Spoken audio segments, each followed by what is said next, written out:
Hello everyone, तो आज हम biology class 12 chapter number 10 microbes in human welfare का पार्ट सेकंड कंप्लीट करेंगे, जिसमें हम ये देखेंगे कि microbes in industrial products means that microbes का इंडस्ट्री में किस तरीके से यूज़ किया गया। देखते हैं microbes in industrial products. Even in industry microbes are use to synthesize a number of products valuable to human beings. Industry में भी माइक्रोब्स का यूज़ किया जाता है एंड माइक्रोब से ऐसे काफ़ी सारे प्रोडक्ट्स बनाए जाते हैं जो कि ह्यूमन बींग्स के लिए वैल्यूएबल है, मीन्स दैट ह्यूमन बींग्स के लिए, हम लोगों के लिए महत्वपूर्ण है। Beverages and antibiotics are some examples. Beverages और एंटीबायोटिक्स जो है वो इसके कुछ एग्जाम्पल्स है। बिवरेजेस मीन्स दैट वो लिक्विड ड्रिंक्स जो हम अपनी डेली लाइफ में इनटेक करते हैं। ओके, तो उसके बाद देखते हैं production on an industrial scale requires growing microbes in very large vessels called fermenters. जब प्रोडक्शन इंडस्ट्रियल स्केल पे होता है, जब हम इंडस्ट्री में किसी चीज़ को प्रोड्यूस करते हैं तो काफ़ी ज़्यादा माइक्रोब्स की ज़रूरत होती है। इसी वजह से माइक्रोब्स जो हैं उन्हें हम फर्मेंटर्स में ग्रो करते हैं। फर्मेंटर्स एक टिन टाइप के होते हैं। देखिए यहाँ पर फर्मेंटर्स की फ़ोटो है, ये वाली जो फ़ोटो है ये फर्मेंटर्स की है। एंड इसके बाद फर्मेंटेशन प्लांट के बारे में भी यहाँ पर पिक्चर दी हुई है, ये फर्मेंटर्स और ये फर्मेंटेशन प्लांट। उसके बाद हम देखते हैं कि फर्मेंटेड बेवरेजेस किस तरीके से बनाए गए। Fermented beverages microbes specially yeast have been used from time immemorial for the production of beverages like wine, beer, whisky, brandy and rum. ये जो wine, beer, whisky, brandy and rum है, इस तरीके के बेवरेजेस को बनाने के लिए काफ़ी समय से कोई उसके बारे में इमेमोरियल है, किसी को याद भी नहीं है कि कितने समय से माइक्रोब्स का यूज़ किया जा रहा है। जैसे कि ईस्ट एक माइक्रोब्स है, उसका यूज़ किया जा रहा है ये सारी चीज़ों को बनाने के लिए। For this purpose, the same yeast, Saccharomyces cerevisiae, used for bread making and commonly called as brewer's yeast, is used for fermentation, malted cereals and fruit juice to produce ethanol. इसका मतलब ये है कि जो Saccharomyces cerevisiae जिसका use हमने bread बनाने के लिए किया था, उसी Saccharomyces cerevisiae ब्रूअर्स ईस्ट का, ब्रेड बनाने के लिए हमने बेकर ईस्ट का यूज़ किया था, लेकिन यहाँ पर हम ब्रूअर ईस्ट का यूज़ करेंगे। Saccharomyces cerevisiae brewer yeast whisky, brandy, rum and beer बनाने के लिए। ठीक है, तो इसे किया क्या जाता है, जो फ्रूट जूस और जो माल्टेड सेरल्स होते हैं उनको फर्मेंट कर दिया जाता है। उन्हें फर्मेंट करने के बाद जब हम इन बैक्टीरिया से, मीन्स दैट जो Saccharomyces cerevisiae है उससे जब हम इन्हें फर्मेंट कर देते हैं तो ये इथेनॉल प्रोड्यूस कर देते हैं। Okay, do you and ethanol जो है वो अल्कोहल है। Do you recollect the metabolic reactions which result in the production of the ethanol by yeast depending on the type of raw material used for fermentation and the type of processing with or without distillation different types of alcoholic drinks are obtained। अब कौन सी ऐसी चीज़ डालने से कौन सी drink बनेगी, whisky बनेगी, brandy बनेगी या रम बनेगी, ये इस चीज़ पे डिपेंड करता है कि उसका रॉ मटेरियल क्या है, आखिर किस चीज़ से वो बनाई जा रही है, कौन से फ्रूट जूस से बनाई जा रही है या फिर कौन से माल्टेड सेरल से बनाई जा रही है। इससे हम पता कर सकते हैं कि ये कौन सी ड्रिंक है, मीन्स दैट विस्की है, ब्रांडी है या रम है। उसके अलावा एक डिस्टिलेशन जो प्रोसेस होती है, कुछ ऐसे होते हैं जो डिस्टिलेशन जिनकी होती है एंड कुछ ऐसे होते हैं जिनकी डिस्टिलेशन नहीं होती है, तो इसे भी हम पता कर सकते हैं। जो विस्की, ब्रांडी और रम होती है उनका डिस्टिलेशन नहीं होता है। एक मिनट, यहाँ पर देखिए, different types of alcoholic drinks are obtained. Wine and beer are produced without distillation. Sorry, जो वाइन और बियर होता है उनका डिस्टिलेशन नहीं होता है एंड जो विस्की, ब्रांडी और रम होती है उनका डिस्टिलेशन होता है। The photographs of the fermentation plant is shown in figure 10.5। ये फर्मेंटेशन प्लांट एंड ये फर्मेंटर्स, ये तो हम आपको दिखा चुके हैं। इसके बाद हमारा आता है antibiotics. Antibiotics produced by microbes are regarded as one of the most significant discovery of the 20th century। Antibiotics जो है, जो माइक्रोब्स के द्वारा बनाई गई है, वो एक बहुत ही बड़ी सिग्निफिकेंट डिस्कवरी है 20th सेंचुरी की। Have greatly contributed towards the welfare of human society. And जो माइक्रोब्स की एंटीबायोटिक्स बनाई गई, इसने ह्यूमन सोसाइटी का कल्याण किया है। Okay, anti is a Greek word which means against. Anti का मतलब होता है against and bios means that life, against life. इसका मतलब हुआ कि जो ये एंटीबायोटिक्स होते हैं ये माइक्रोब्स के लिए अगेंस्ट लाइफ है, मीन्स दैट माइक्रोब्स के लिए हार्मफुल है। एंड जो लिविंग बींग्स है, whereas with reference to human beings, they are pro life and not against, means that जो ह्यूमन्स है उनके लिए अगेंस्ट नहीं है, उनके लिए हानिकारक नहीं है, उनके लिए लाभदायक है, उनके लिए ज़िंदगी देने वाली चीज़ है। एंड जो माइक्रोब्स हैं उनके लिए बहुत ज़्यादा हार्मफुल है। Antibiotics are chemical substances which are produced by some microbes and can kill or retard the growth of other disease causing microbes. Antibiotic वो केमिकल सब्सटेंस है जो कि कुछ माइक्रोब से बनाया जाता है एंड वो उन माइक्रोब्स को किल करता है, मारता है या फिर उनकी ग्रोथ को रिटार्ड करता है, मीन्स दैट उनकी जो इंक्रीजमेंट होती है उसे रोक देता है, उन माइक्रोब्स की जो माइक्रोब्स डिसीज़ कॉज करते हैं, जो माइक्रोब्स हमारे ह्यूमंस के लिए हार्मफुल हैं। You are familiar with the common use antibiotics penicillin. Penicillin antibiotic जो है इसका नाम तो हमने काफ़ी ज़्यादा सुना है। इसे अलेक्जेंडर फ्लेमिंग ने बनाया है। Do you know the penicillin was first antibiotic to be discovered and it was chance discovery. Alexander Fleming, while working on Staphylococci bacteria, once observed a mold growing in one of the unwashed cultural plate around which Staphylococci could not grow. अब इसमें बता रहा है कि Alexander Fleming ने penicillin की discovery की थी एंड पेनिसिलिन सबसे पहला एंटीबायोटिक था जो कि डिस्कवर हुआ था। तो ये डिस्कवर जो है ये चांस से डिस्कवरी होगी, बाई चांस डिस्कवरी हो गई थी। इसकी हुआ ये कि जो अलेक्जेंडर फ्लेमिंग थे वो स्टेफाइलोकोकाई बैक्टीरिया पे वर्क कर रहे थे। तो वर्क करते करते उन्होंने देखा कि जो डिश है, जो पेट्री डिश है, जो प्लेट है, वहाँ पर एक वो प्लेट बहुत गंदी है और वहाँ पे एक माउल्ड ग्रो कर गया। माउल्ड मीन्स दैट एक कोई पीस, कोई टुकड़ा किसी चीज़ का वैसा ग्रो कर गया है बैक्टीरिया का, और उसके आसपास स्टेफिलोकोकी बैक्टीरिया ग्रो ही नहीं कर पा रही। मीन्स दैट हर जगह ग्रो करी है लेकिन माउल्ड के पास ग्रो कर ही नहीं पा रही है। तो उन्होंने समझा कि ये एक केमिकल है एंड उसे बाद में उन्होंने नाम दे दिया penicillin. He found out that this was due to the chemical produced by the mould and he named it penicillin. तो उन्हें समझ आ गया कि ये जो हो रहा है ऐसा कि स्टेफिलोकोकाई ग्रो नहीं कर पा रहा है, ये इसी वजह से क्योंकि जो माउल्ड है वो कुछ केमिकल सिक्रीट कर रहा है और उसका नाम इन्होंने पेनिसिलिन रख दिया। After the mould Penicillium notatum, और उसके बाद उस माउल्ड का नाम पेनिसिलियम नोटाटम रख दिया गया। However its fully potential as an effective antibiotic was established much later by Ernest Chain and Howard Florey. काफ़ी बाद ये जो पेनिसिलिन है इसको पूरी तरीके से एक इफ़ेक्टिव एंटीबायोटिक, एक असरदार एंटीबायोटिक के रूप में स्वीकार किया गया एंड इसे इस्टेब्लिश अर्नेस्ट चेन और हॉवर्ड फ्लोरी ने इस्टेब्लिश किया था इसे।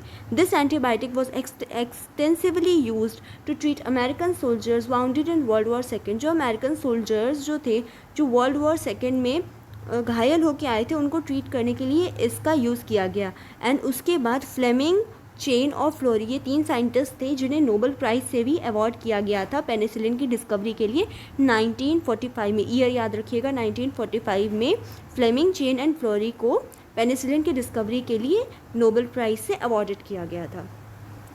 इसके बाद after penicillin other antibiotics were also purified from other microbes. Penicillin के बाद काफ़ी ऐसे एंटीबायोटिक्स थे जिन्हें अलग अलग तरीके के माइक्रोब से बनाया गया। Can you name some of the antibiotics and find out their source. क्या आप कुछ एंटीबायोटिक्स के नाम बता सकते हो, वो किस चीज़ से बने वो बता सकते हैं।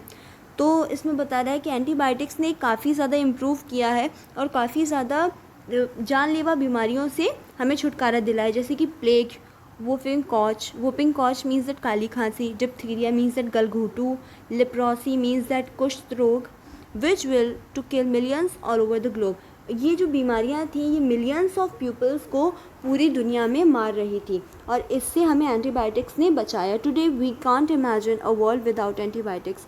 आज हम एंटीबायोटिक्स के बिना अपने जीवन को सोच भी नहीं सकते हैं कि हमारा जीवन पॉसिबल है भी।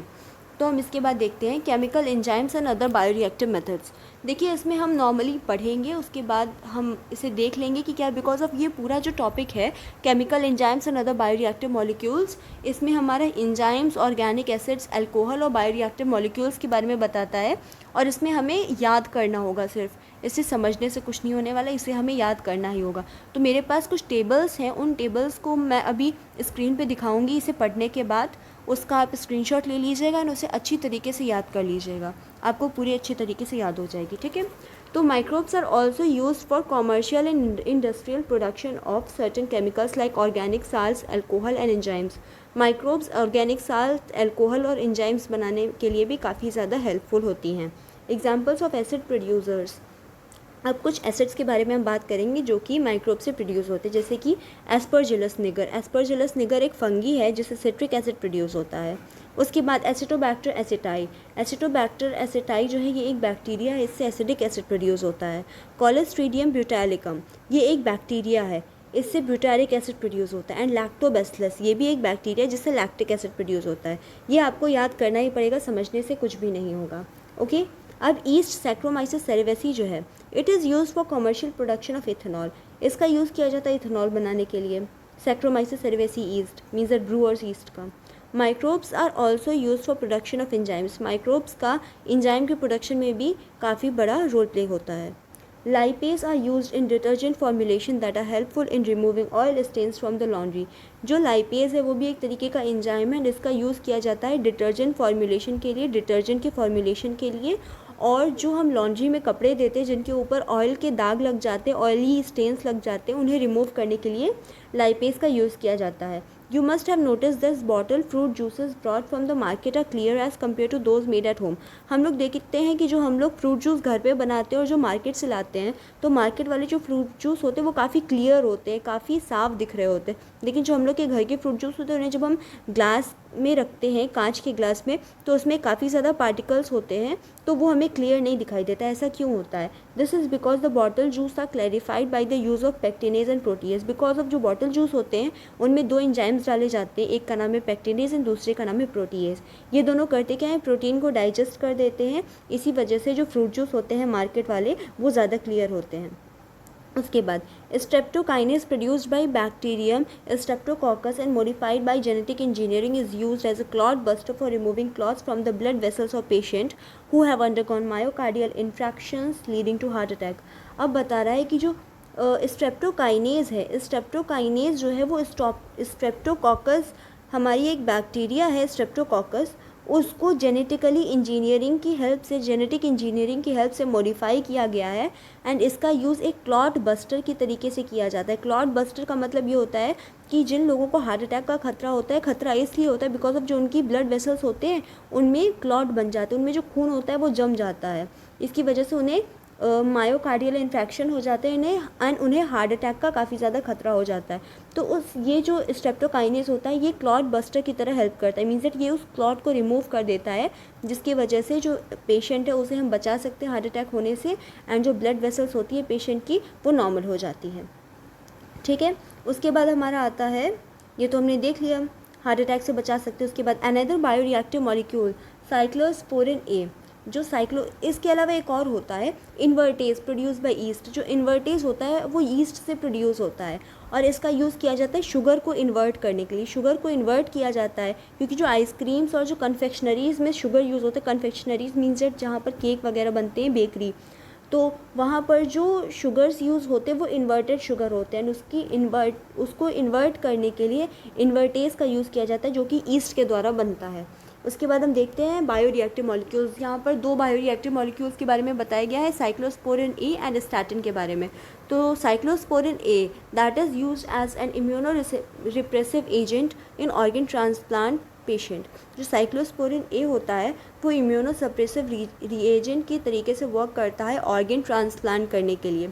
It is produced by the fungus trichoderma polysporum. ये जो है ये एक फंगस से बनता है जिसका नाम है ट्राइकोडर्मा पॉलीस्पोरम। ठीक है, उसके बाद आता है statin. Statin is produced by east मोनस्कस purpureus. जो स्टैटिन है वो मोनस्कस परप्यूरियस एक ईस्ट है उससे बनता है। Have been commercialised as blood cholesterol lowering agent. ये जो है ये हमारे ब्लड के कोलेस्ट्रॉल लेवल को लो करता है। It acts as competitively inhibiting the enzyme responsible for synthesis of cholesterol. और ये उन एंजाइम्स को कम्प्लीटली इनहिबिट करता है, मतलब बिल्कुल एक तरीके से कह सकते हैं कि ख़त्म कर देता है उन एंजाइम्स को, जिस एंजाइम्स की वजह से जो कोलेस्ट्रॉल होता है उसमें इंक्रीजमेंट होता है। तो ये हमारा पार्ट तो यहीं पे ख़त्म हो जाता है। अब मैं आपको वो टेबल दिखा देती हूँ। यहाँ पर देखिए, यहाँ पे सारे ऑर्गेनिक एसिड्स के बारे में दिया है, वो किन माइक्रोब से बने हैं, ये माइक्रोब्स क्या है, फंगी है या बैक्टीरिया, ये दिया है। स्क्रीनशॉट ले लीजिए प्लीज़ और इसे अच्छी तरीके से याद कर लीजिएगा। बिकॉज ऑफ एनसीईआरटी में सब लाइन एक ही पैराग्राफ में दिया हुआ है और याद करने में काफ़ी ज़्यादा डिफ़िकल्टी होती है। उसके बाद ये है, ये जो है इसमें बता रहा है कि ये बायोरिएक्टिव मॉलिक्यूल्स हैं एंड इनके क्या यूजेस हैं और किस ऑर्गेनिजम्स की वजह से, कौन सा सोर्स है, किस सोर्स ऑफ ऑर्गेनिज्म से ये मॉलिक्यूल्स बने हैं। ठीक है, अब ये हैं एंजाइम्स। इसमें एंजाइम्स दिए हैं लाइपेज, पेक्टिनेज, प्रोटीएज, स्ट्रेप्टोकाइनेज और इन्वर्टिएज। एंड इनके यूजेस क्या हैं, ये क्या करते हैं, हम लोग पढ़ चुके हैं, बस आपको इसका स्क्रीनशॉट लेकर के इसे याद करना है। तो हमारा चैप्टर यहीं पे ख़त्म हो गया है। Thank you. अगर आपको कोई भी डाउट हो तो आप प्लीज़ कमेंट सेक्शन में पूछ सकते हैं। पार्ट 3 बहुत जल्द आ जाएगा। Till then bye.